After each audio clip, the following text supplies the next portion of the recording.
Cyberpunk 2077, Layman's review. Now, I wanted to play this game because coming off of Starfield, I wanted to try another first-person RPG role-playing kind of open-world game that just give me some context to make sure I wasn't being too harsh or biased. So I decided to purchase the Cyberpunk 2.0 version. Now, this is the unbuggy version. I didn't get the game when it first came out, so this is not a glitchy mess. The glitches are pretty much gone, and what glitches are there, I'm just gonna say right now, I enjoyed. The bugs were like seeing cars piling up in the street, or one car went through a restaurant window and just kept spinning around and fire was sparking, and it was funny, but it also actually looked like it was appropriate to this crazy world. Anybody who's worried about the bugs in this game, don't be. It should be fine for that aspect. One thing I'm going to address about this game right up front, the world is great. It is stylistically great. It is beautiful to look at. The buildings, it just feels unique. When you go to different parts of the city, you feel like you're somewhere different. The advertising, the posters, even the trash on the ground, the people, you see some of the same character types, which you expect in a video game.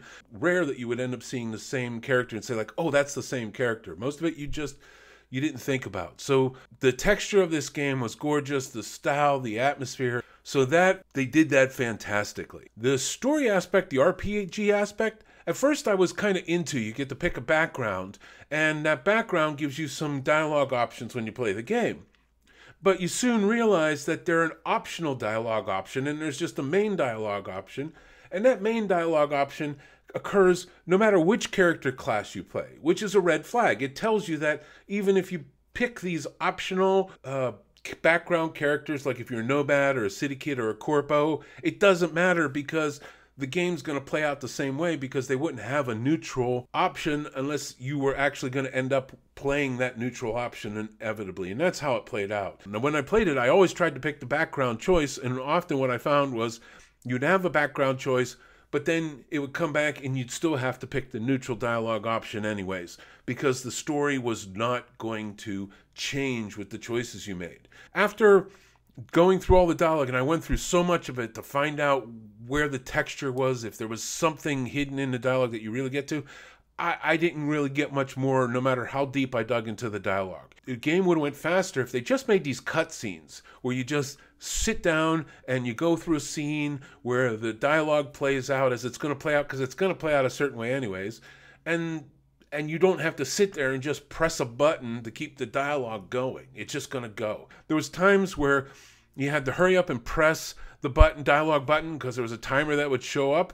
And at first I thought, oh, I better click this or something's going to go wrong. But no, I almost feel like it was there just to see if you were still awake or something. Didn't really matter. I don't know why you're doing that. I feel like you're just making me press buttons to keep me, I don't know, they must have read somewhere where players pressing buttons equals you're engaged in the game, and that's not really the case. And I probably would have been more engaged if they were just cutscenes, because it would have went faster and got to the point quicker. And I don't think there's any spoilers in this at this point, because the game's been out for 2 years, but the storyline, Keanu Reeves' character was great. I enjoyed it. There's some flaws to how they developed it, but I enjoyed having him along my side. He definitely made it more interesting.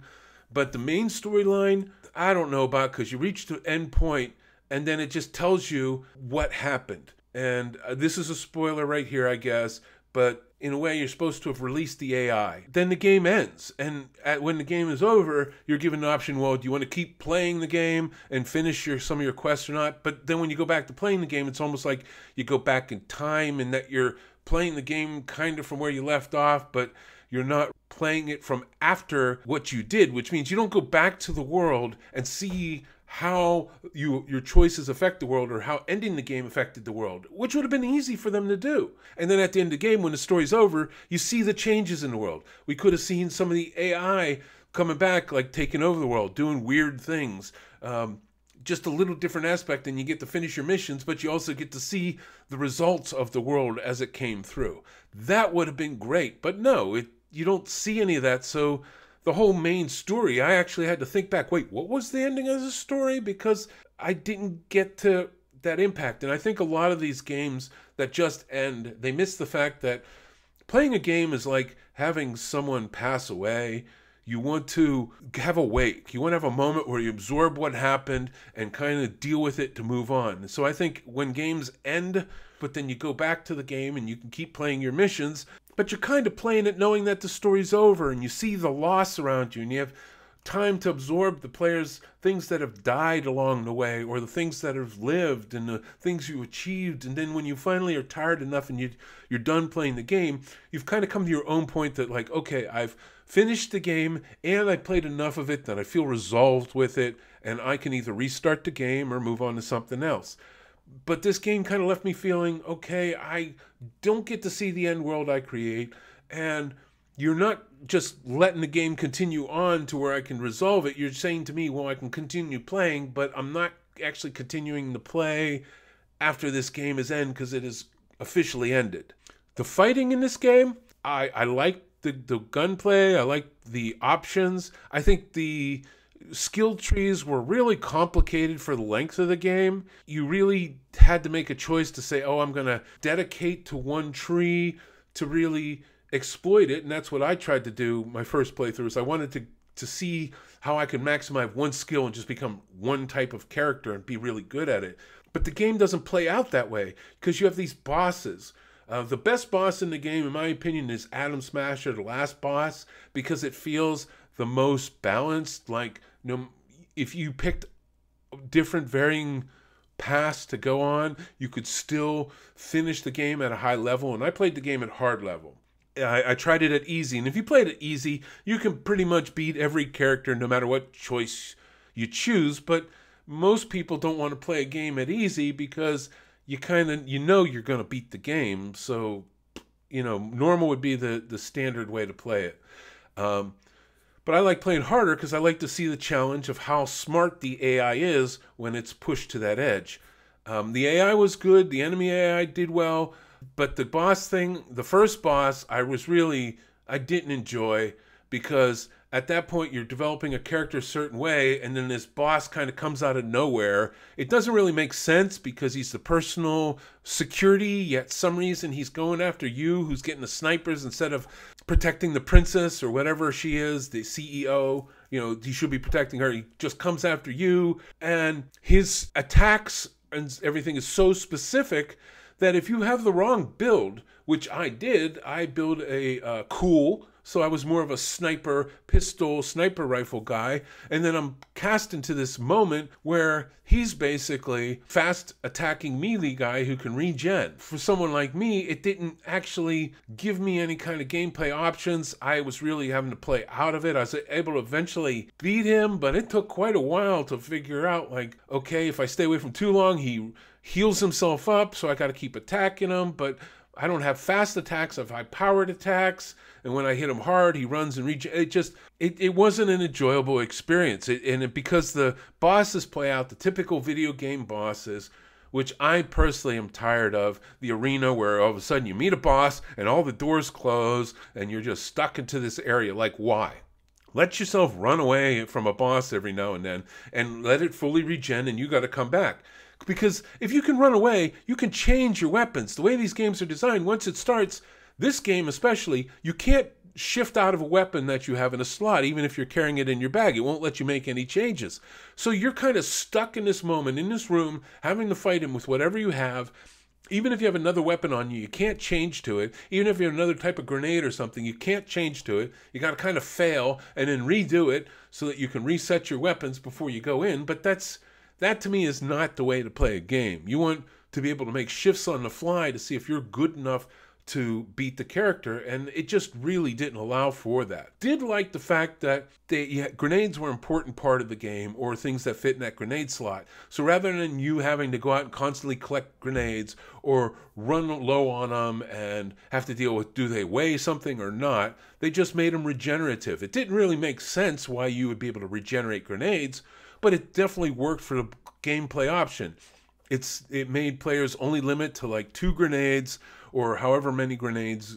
If you had, I don't know if there's a perk that allows you to have more, and then they would regenerate. So you always had a grenade, but you only had a couple. So you were allowed to constantly use them in games at specific moments and not have to worry about, do I have grenades or not?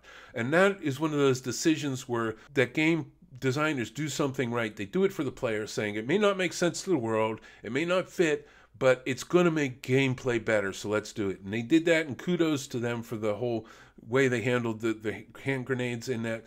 And I enjoyed the fighting aspects of it. I liked the enemy AI. That all worked out well. Overall, I felt like it was a good game. Now, is the game worth purchasing?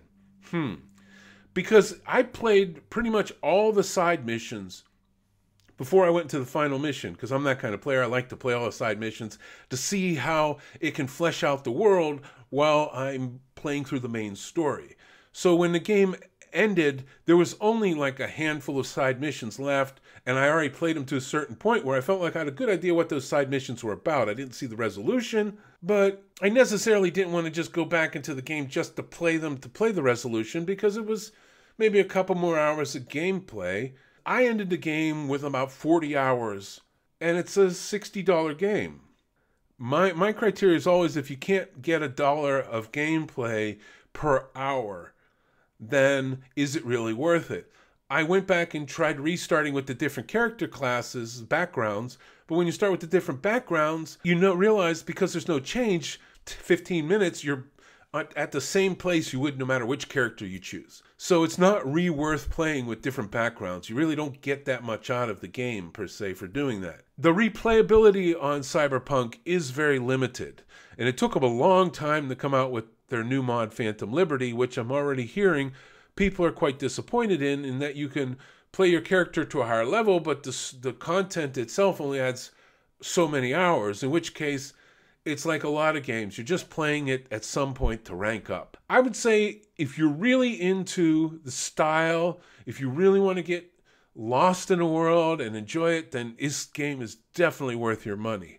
If you're playing it for role-playing or to try all these different classes, you might find it questionable whether it was really worth the money.